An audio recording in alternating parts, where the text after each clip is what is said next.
Un cordial saludo, mi nombre es Ángela Gómez y estas son las noticias de France 24. En Directo América, estos son los titulares de hoy.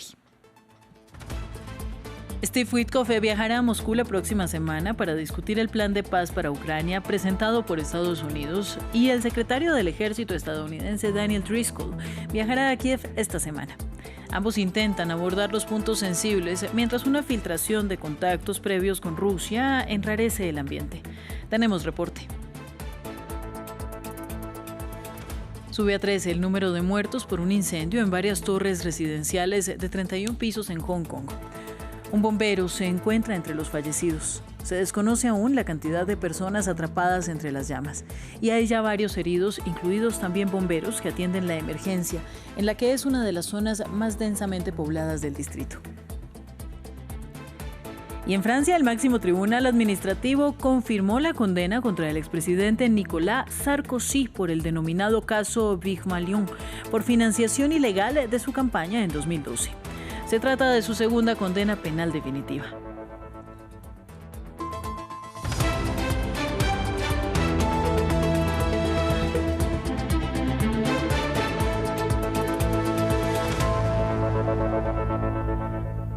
Comenzamos con la guerra de Ucrania. El enviado de Donald Trump, Steve Witkoff, viajará a Moscú la próxima semana para discutir el plan de paz presentado la semana pasada por Estados Unidos. El anuncio lo dio el presidente Donald Trump, que además afirmó que este acuerdo ha sido afinado para incluir y modificar demandas. Además, este martes, Bloomberg filtró una conversación entre Witkoff y Yuri Ushakov, asesor de Vladimir Putin, el pasado 14 de octubre, invitando al presidente ruso a colaborar en la elaboración de un acuerdo del alto el fuego. Del lado ucraniano se espera esta semana la visita a Kiev del secretario del Ejército estadounidense Daniel Driscoll, miembro clave del equipo negociador estadounidense. Ampliamos sobre estos acontecimientos con nuestra enviada especial Catalina Gómez Ángel.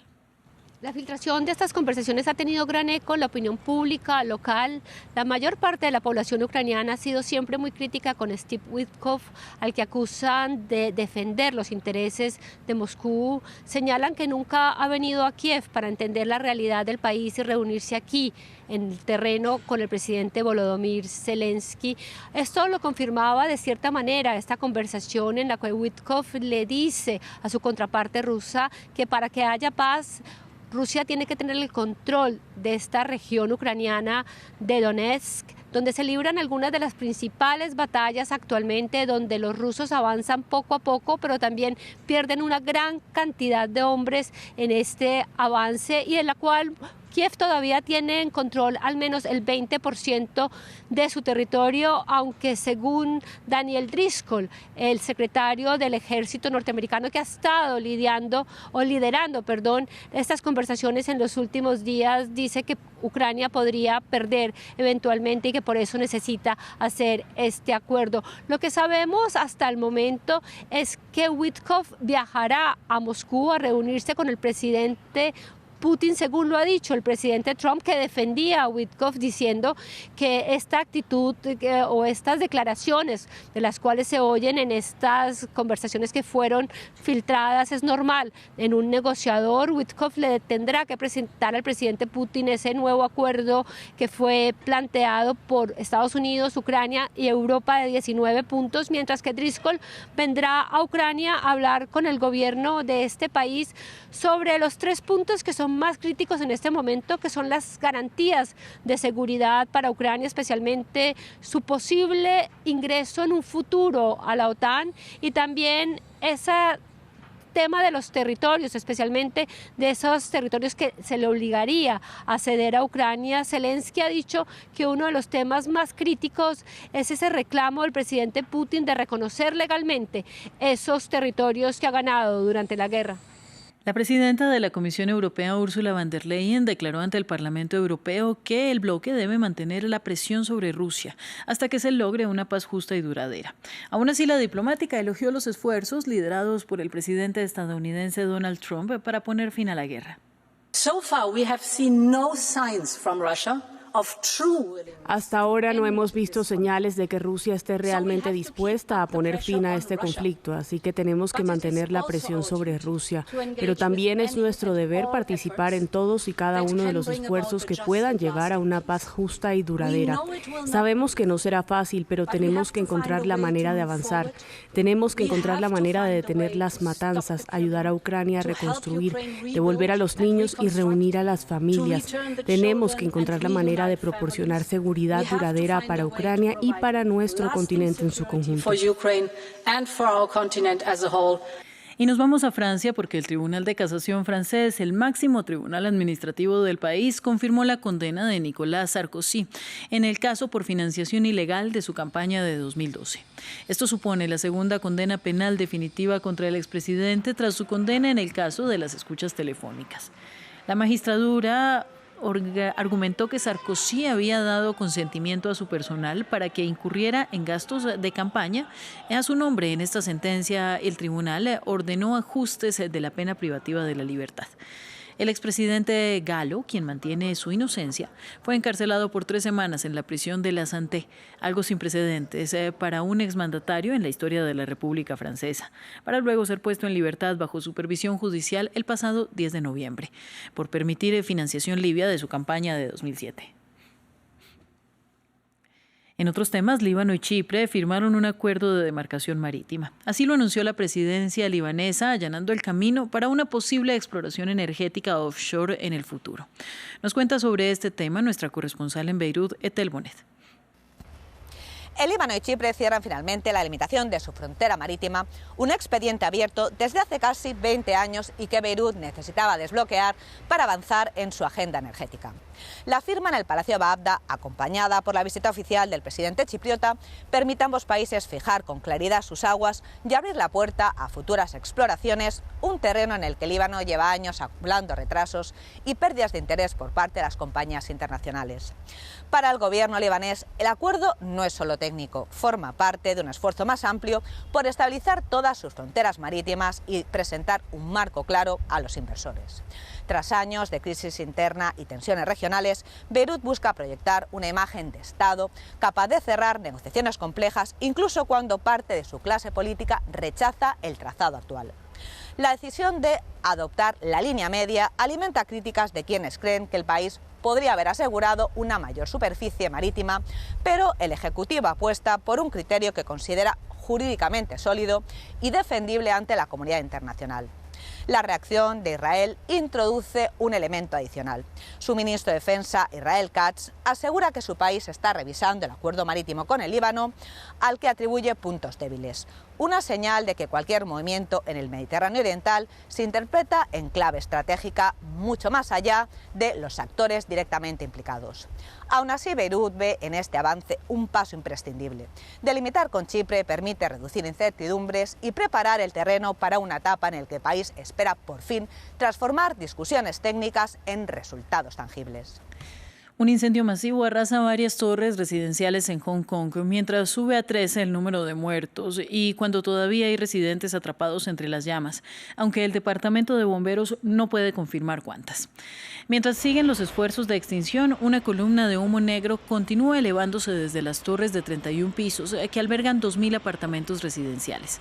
Hay también 2 personas en estado crítico y varios bomberos entre los heridos. La cadena de televisión local TVB informó que el complejo se encontraba en obras de renovación y algunas estructuras estaban cubiertas con andamios de bambú. Alrededor de las 12:45 de la tarde oí un ruido muy fuerte. Miré afuera y vi a lo lejos, cerca del bloque 5, había un incendio. Bajé a echar un vistazo y me dijeron que el bloque 5 se estaba quemando gravemente, así que volví inmediatamente a casa a recoger mis cosas. Después me fui y he estado abajo hasta ahora. Ya han pasado más de 3 horas.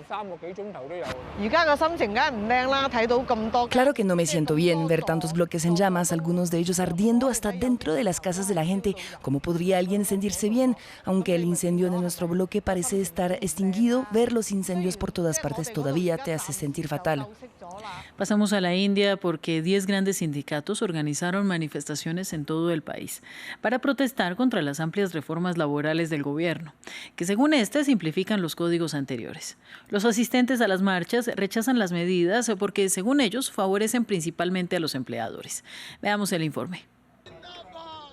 Esta es solo una de las muchas protestas de este miércoles en toda la India, organizadas por una coalición de sindicatos en oposición a la reforma estructural de las leyes laborales del país anunciada la semana pasada. El 21 de noviembre, el gobierno presentó los 4 códigos laborales, su notificación, así que naturalmente la indignación es mucho mayor y mucho más amplia. En toda la India, en casi más de 500 distritos, esta protesta se lleva a cabo hoy.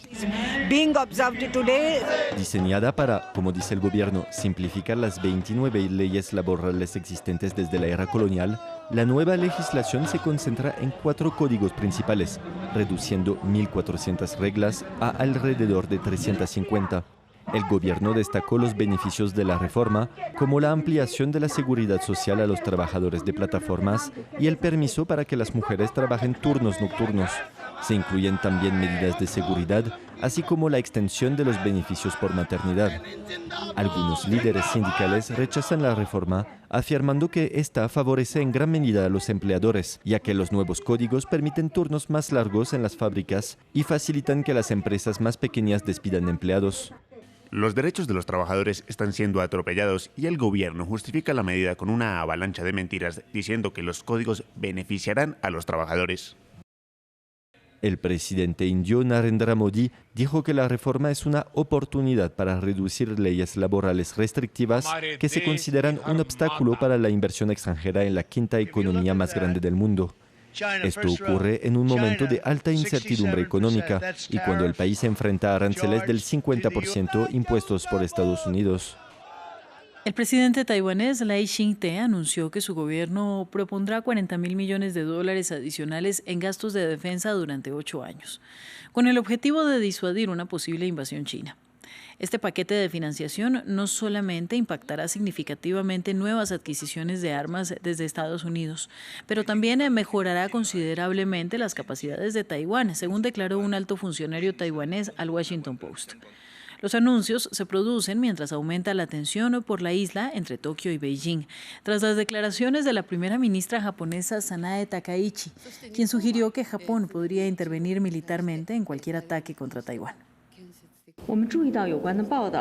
La posición de China de oponerse a los vínculos oficiales e incluso militares entre Estados Unidos y Taiwán es coherente. Las autoridades del Partido Democrático Progresista, en los intentos de Taiwán de resistir la unificación y buscar la independencia por medios militares, nunca tendrán éxito. Y nos dirigimos ahora a la región mediterránea. El Papa León XIV inicia mañana su primera gira internacional. Un viaje de 6 días que incluirá visitas de Estado a Turquía y Líbano, y que conmemorará el histórico concilio de Nicea que ocurrió hace 1700 años. Pero también será una oportunidad para que el sumo pontífice haga un llamado de paz y unidad en la región. Veamos el informe. Antes de su primer viaje al extranjero, el Papa León XIV saludó a los periodistas fuera de la residencia papal en Castel Gandolfo. Los acontecimientos en Medio Oriente constituyen una de las principales preocupaciones del pontífice, especialmente en medio de la amenaza de una nueva escalada entre Israel y Hezbollah. Siempre es una preocupación. Nuevamente invitaría a todas las personas a buscar formas de abandonar el uso de las armas como solución a los problemas y a unirse para respetarse mutuamente, sentarse a dialogar y trabajar juntos para encontrar soluciones a los problemas que nos afectan. El Papa comenzará su viaje de 6 días este jueves, incluyendo 2 visitas de Estado a Turquía y Líbano. Primero llegará a Ankara, donde se espera que haga mención a las guerras de Ucrania y Gaza junto al presidente Recep Tayyip Erdogan. Pero también conmemorará el aniversario 1700 del Concilio de Nicea, un sínodo ecuménico fundamental reconocido tanto por la Iglesia Católica como por la Ortodoxa, lo que brindará una nueva oportunidad para fortalecer las relaciones entre ambas confesiones. Su visita es especialmente esperada en Líbano, el único país árabe con un jefe de Estado cristiano que además es católico maronita. En particular, los cristianos libaneses esperan que el Papa utilice su influencia para exigir justicia por las víctimas de la explosión en el puerto de Beirut en 2020. Le pediré al Papa que rece mucho por Líbano, porque necesitamos muchas oraciones y necesitamos un milagro para que este país siga adelante. Otra cosa, simplemente le suplicaría y apelaría a él para que continúe insistiendo en que este caso no se convierta en uno más de esos casos que se olvidan en Líbano. Será el cuarto viaje de un papa al Líbano, siendo el último el de Benedicto XVI durante su última visita apostólica en 2012. La gira ofrecerá al mundo un vistazo al estilo diplomático del nuevo papa bajo los auspicios de un mensaje de paz y de unidad. Fin del informativo y siga en France 24. Buenos días.